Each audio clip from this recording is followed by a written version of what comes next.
this area is kind of the historical center of tarpon fishing, recreational tarpon fishing. The first ever tarpon recorded caught on hook and line was caught in Pine Island Sound in 1885. And that event actually was written up in the local newspaper, but it made it around the world. It was in the London Times. And it started the whole international travel for coastal game fish.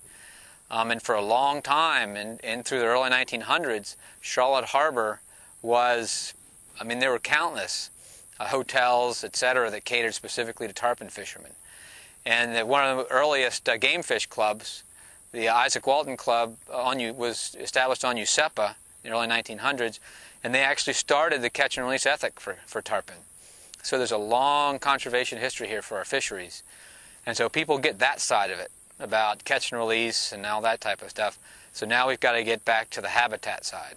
The author Tom McGuane, who actually is a seasonal resident here in Charlotte Harbor, he equated hooking a tarpon to throwing a grand piano off a cliff and holding the line.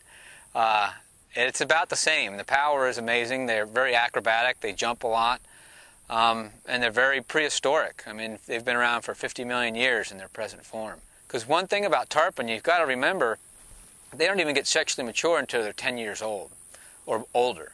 And so that means, let's say that right now, for something happened and we lost all our juvenile tarpon habitat.